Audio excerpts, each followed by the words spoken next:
महाशिवरात्रि व्रत कथा। पूर्व काल में चित्रभानु नामक एक शिकारी था। जानवरों की हत्या करके वह अपने परिवार को पालता पोसता था। वह एक साहूकार का कर्जदार था, लेकिन उसका कर्ज उसने समय पर नहीं चुकाया। क्रोधित साहूकार ने शिकारी को शिव मठ में बंदी बना लिया। संयोग से उस दिन शिवरात्रि थी, तो शिकारी ध्यान मग्न होकर शिव संबंधी धार्मिक बातें सुनता रहा। चतुर्दशी को उसने शिवरात्रि व्रत की कथा भी सुनी। शाम होते ही साहूकार ने उसे अपने पास बुलाया और कर्ज चुकाने की बात की। शिकारी अगले दिन सारा कर्ज लौटा देने का वचन देकर बंधन से छूट गया।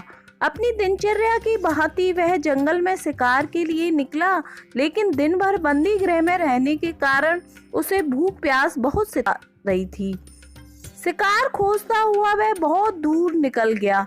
जब अंधकार हो गया तो उसने विचार किया कि रात जंगल में ही बितानी पड़ेगी। वह वन एक तालाब के किनारे एक बेल के पेड़ पर चढ़कर रात बिताने का इंतजार करने लगा।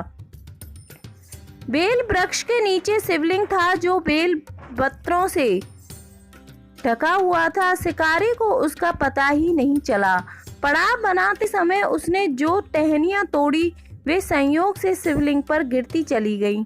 इस प्रकार दिन रात भूखे प्यासे शिकारी का व्रत भी हो गया और शिवलिंग पर बेलपत्र भी चढ़ गए।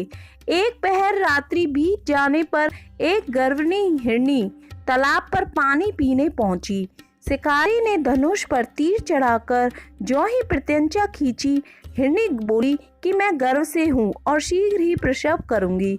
तुम एक साथ दो जीवों की हत्या करोगे, जो कि ठीक नहीं है।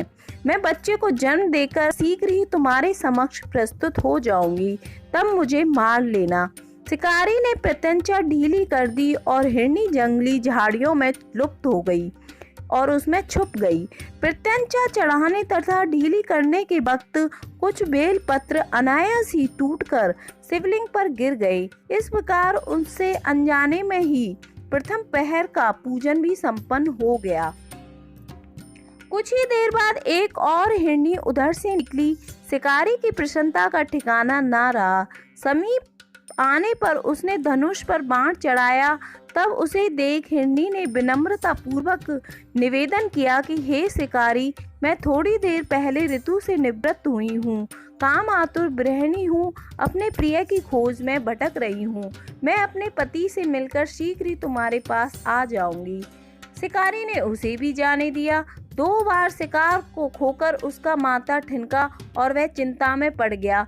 रात्रि का आखिरी पहर बीत रहा था। इस बार भी धनुष से लगकर कुछ बेलपत्र शिवलिंग पर जा गिरे तथा दूसरे पहर की पूजन भी संपन्न हो गई। तभी एक अन्य हिरनी अपने बच्चों के साथ उधर से निकली। शिकारी के लिए यह बड़ा अच्छा अवसर था। उसने धनुष पर तीर चढ़ाने में देर नहीं लगाई। वह तीर छोड़ने ही वाला था कि हिरनी बोली, हे शिकारी, मैं इन बच्चों को इनके पिता के हवाले करके लौट आऊंगी। इस समय तुम मुझे मत मारो। शिकारी हंसा और बोला, सामने आए शिकार को कैसे छोड़ दूं? मैं ऐसा मूर्ख नहीं हूँ। इससे पहले मैं 2 बार अपना शिकार खो चुका हूँ। मेरे बच्चे भूख प्यास से व्याकुल हो रहे होंगे। उत्तर में हिरनी ने फिर कहा, जैसे तुम्हें अपने बच्चों की ममता सता रही है, ठीक वैसे ही मुझे भी।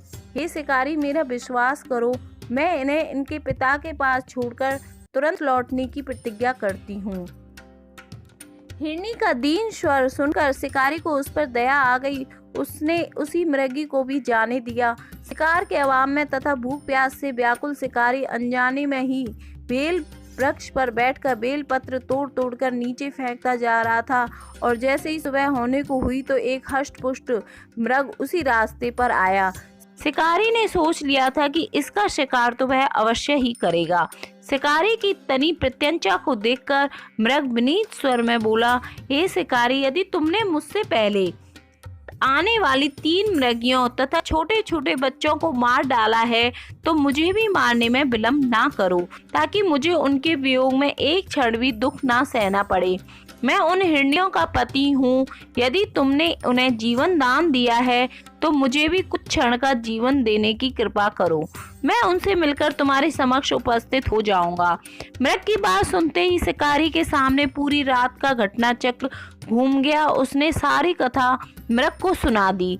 तब मृग ने कहा, मेरी तीनों पत्नियां जिस प्रकार प्रतिज्ञाबद्ध होकर गई हैं, मेरी मृत्यु से अपने धर्म का पालन नहीं कर पाएंगी। अतः जैसे तुमने उन्हें विश्वास पात्र मानकर छोड़ा है, वैसे ही मुझे भी जीने दो और जाने दो।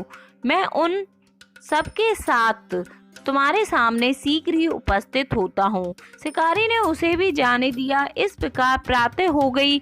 उपवास, रात्रि जागरण तथा शिवलिंग पर बेलपत्र चढ़ने से अनजाने में ही पर शिवरात्रि की पूजा पूर्ण हो गई। पर अनजाने में ही की गई पूजन का परिणाम उसे तत्काल मिला। शिकारी का हिंसक हृदय निर्मल हो गया। उसने भगवत शक्ति का वास हो गया। थोड़ी ही देर बाद जब मृग सपरिवार शिकारी के समक्ष उपस्थित हो गया ताकि वह उनका शिकार कर सके, किंतु जंगली पशुओं की ऐसी सत्यता, सात्विकता एवं सामूहिक प्रेम भावना देखकर शिकारी को बड़ी ग्लानि हुई। उसने मृग परिवार को जीवन दान दे दिया। अनजाने में शिवरात्रि के व्रत का पालन करने पर भी शिकारी को मोक्ष की प्राप्ति हुई। तब मृत्यु काल में यमदूत उसके जीव को ले जाने आए तो शिव गणों ने उन्हें वापस भेज दिया तथा शिकारी को शिवलोक ले गए। शिव जी की कृपा से अपने इस जन्म में राजा चित्रभानु अपने पिछले जन्म को याद रख पाए तथा महाशिवरात्रि के महत्व को जानकर उसका अगले जन्म में भी पालन कर पाए।